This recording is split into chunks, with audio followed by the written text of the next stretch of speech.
تو میں 2-3 باتیں بتا رہا تھا کہ پہلی بات، گوشت کو خوراک کا حصہ بناؤ، یہ ہمارے مذہب کی ترغیب ہے. ڈاکٹر کہتے ہیں اگر کوئی نارمل ہے، اگر کوئی کسی کو ہارٹ پیشنٹ بن گیا ہے، اس کو ڈاکٹر منع کر رہے ہیں تو پھر وہ جانے ڈاکٹر جانے. اسلام تو نارمل لوگوں کی بات کر رہے ہیں نا. ابے کوئی شوگر پیشنٹ بن گیا، اس کو تو کھجور بھی نقصان دے گی نا.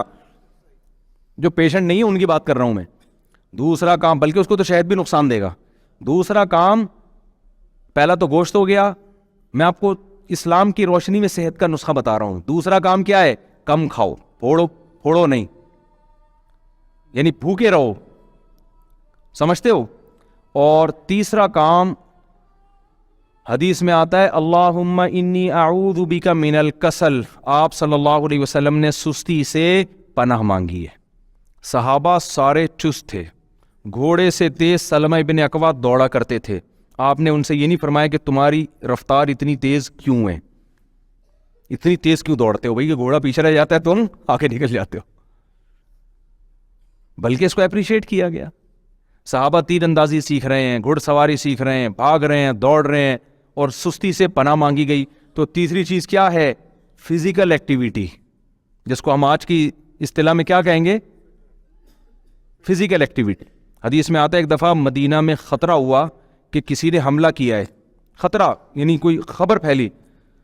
صحابہ کہتے ہیں آپ صلی اللہ علیہ وسلم گھوڑے کی پشت پہ بیٹھ کے اتنی رفتار کے ساتھ گئے ہیں نا دیکھنے کے لیے کہ واقعی یہ خبر صحیح ہے یا غلط ہے. اور بہت تیز رفتاری کے ساتھ آپ صلی اللہ علیہ وسلم دیکھ کر آئے. تو آج فزیکل ایکٹیویٹی کیا ہو گئی ہے؟ اب گھوڑے تو ہیں نہیں، کیا آپ گھوڑے پہ بیٹھے ہیں؟ گھوڑے پہ بیٹھنے میں کتنی طاقت، پھر گھوڑا بھاگتا ہے، ہڈیاں ہلتی ہیں. گھوڑا جتنا تھکتا ہے اتنا ہی بندہ تھک جاتا ہے. پھر پیدل بھی بھاگتے تھے لوگ، چلتے بھی تھے، بھاگتے بھی، لمبے لمبے پیدل سفر ہوتے تھے. تو آج نہ جاگنگ ہے نہ واکنگ. کھوپڑی شریف میں بات آ رہی ہے کہ نہیں آ رہی ہے؟ آپ کہہ سکتے ہیں جاگنگ کی الگ سے کوئی ترغیب. بھائی جو کام اسلام چاہتا ہے وہ اگر اس کے بغیر نہیں ہو رہا تو پھر یہ چیز خود بخود اس ترغیب میں داخل ہوگی کہ نہیں ہوگی؟ اللہ آپ کو چست دیکھنا چاہتے ہیں. سستی سے حدیث میں پناہ مانگی ہے. تو جو کام سستی کا ذریعہ اور سبب بن رہا ہے اس کام سے بھی پناہ مانگی ہوگی کہ نہیں ہوگی؟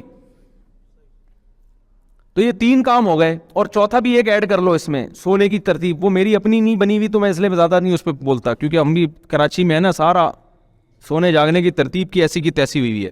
لیکن ہمارے نبی نے ترغیب دیر سے سونے کی دی ہے یا جلدی سونے کی دی ہے؟ کائنڈلی تھوڑا سا بتا دیں. اور دیر سے 12 بجے اٹھنے کی ترغیب دی ہے یا آپ تو رات کے آخری حصے میں نماز پڑھا کرتے تھے.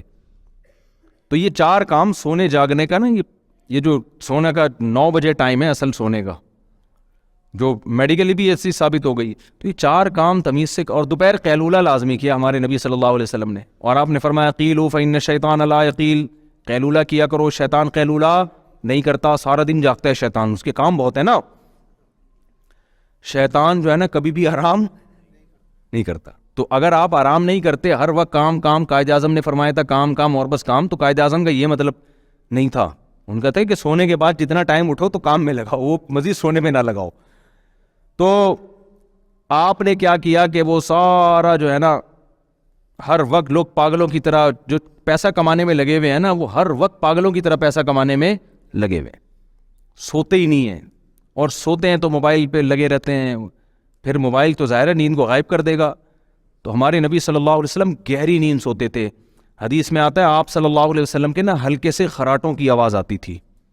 جب یہ گہری نیند ہوتی ہے نا تو ناک سے نا آپ صلی اللہ علیہ وسلم کے معمولی سے خراٹوں کی آواز، یہ جب گہری نیند ہوتی ہے تو پھر ایسی آواز آتی ہے.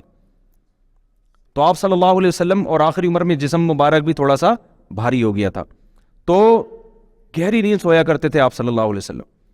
تو ہمارے ہاں ان چیزوں پہ عملی. خیر میں یہ عرض کر رہا ہوں کہ 4 کام کر لو تو انشاءاللہ جیسے تمام دوائیں بچوں کی پہنچ سے دور ہوتی ہیں تو تمام دوائیں بڑوں کی پہنچ سے بھی کیا ہوں گی؟ دور ہوں گی.